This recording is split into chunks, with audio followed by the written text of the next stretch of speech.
കൂടുതൽ വാർത്താ അറിയിപ്പുകൾക്കായി കൊച്ചി വാർത്താ ചാനൽ സബ്സ്ക്രൈബ് ചെയ്യുക. ഏപ്രിൽ 26-നാണ് ലോക്സഭാ തിരഞ്ഞെടുപ്പിൽ കേരളം വിധിയെഴുതിയത്. എല്ലാ മുന്നണികളും അവരുടെ സ്ഥാനാർത്ഥികളുടെ വിജയമാണ് പ്രതീക്ഷിക്കുന്നത്. ഇത്തവണ കേരളത്തിൽ താമര വിരിയുമെന്ന പ്രതീക്ഷയിലാണ് BJP. അതിനാൽ തന്നെ ശക്തമായ പ്രചാരണമായിരുന്നു BJPയുടേത്. നരേന്ദ്രമോദി ഉൾപ്പെടെ പ്രമുഖ നേതാക്കൾ BJP സ്ഥാനാർത്ഥികൾക്കായി രംഗത്തെത്തിയിരുന്നു.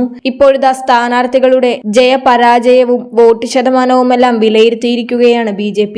ലോക്സഭാ തിരഞ്ഞെടുപ്പിൽ തിരുവനന്തപുരം മണ്ഡലത്തിൽ NDA സ്ഥാനാർത്ഥി രാജീവ് ചന്ദ്രശേഖർ 15,000 വോട്ടുകൾക്ക് വിജയിക്കുമെന്നാണ് BJP വിലയിരുത്തൽ. പാർട്ടി നേതൃയോഗത്തിൽ സമർപ്പിച്ച തിരഞ്ഞെടുപ്പ് അവലോകന റിപ്പോർട്ടിലാണ് ഇക്കാര്യം വ്യക്തമാക്കുന്നത്. തിരുവനന്തപുരത്ത് രാജീവ് ചന്ദ്രശേഖറും കോൺഗ്രസിന്റെ ശശി തരൂരും തമ്മിലാണ് വാശിയേറിയ മത്സരം നടന്നത്. മണ്ഡലത്തിൽ LDF 2ാം സ്ഥാനത്തെത്താൻ സാധ്യതയില്ല. എല്ലാ അനുകൂല സാഹചര്യങ്ങളും യാഥാർത്ഥ്യമായാൽ രാജീവ് ചന്ദ്രശേഖറിന്റെ ഭൂരിപക്ഷം 60,000 വോട്ടായി ഉയരുമെന്ന് പാർട്ടി കണക്കുകൂട്ടുന്നു.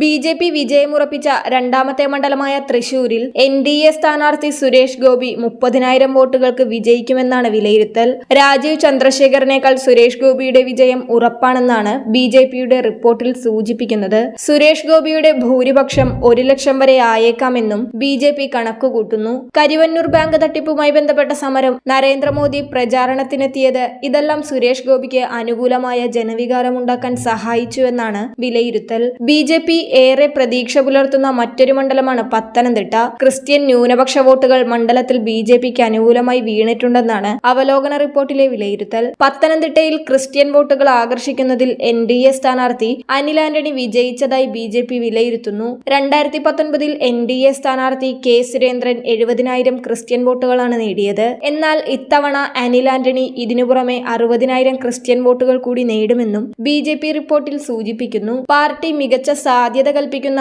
മറ്റു 3 മണ്ഡലങ്ങളാണ് ആറ്റിങ്ങൽ, ആലപ്പുഴ, പാലക്കാട് എന്നിവ. എല്ലാ സാഹചര്യങ്ങളും ഒത്തുവന്നാൽ ഇവിടങ്ങളിൽ വിജയിക്കാനാകും. ആലപ്പുഴയിൽ ശോഭാ സുരേന്ദ്രന് വനിതാ വോട്ടർമാർക്കിടയിൽ ശക്തമായ സ്വാധീനം ചെലുത്താനായിട്ടുണ്ട്. ഇത് നിർണായകമാണ്. രഞ്ജിത്ത് ശ്രീനിവാസൻ കൊലപാതകവും BJPക്ക് അനുകൂലമായ സാഹചര്യം സൃഷ്ടിച്ചിട്ടുണ്ട്. പാലക്കാട് 2.98 ലക്ഷം മുതൽ 3.48 ലക്ഷം വരെ വോട്ടുകൾ BJPക്ക് ലഭിച്ചേക്കും. സംസ്ഥാനത്ത് മിക്ക മണ്ഡലങ്ങളിലും CPM പ്രവർത്തനം മികച്ചതായിരുന്നില്ല. പെൻഷൻ വിതരണം നിലച്ചതും ഭരണവിരുദ്ധ വികാരവും CPMന് തിരിച്ചടിയാകും. സംസ്ഥാനത്ത് ഇതാദ്യമായി CPMലെ ഉയർന്ന വിഭാഗത്തിലും ഉയർന്ന ജാതിയിലും പെട്ട പ്രവർത്തകരിൽ ബഹുഭൂരിപക്ഷവും BJPക്ക് അനുകൂലമായി വോട്ട് ചെയ്യുമെന്നും അവലോകന റിപ്പോർട്ടിൽ ചൂണ്ടിക്കാട്ടുന്നുണ്ട്.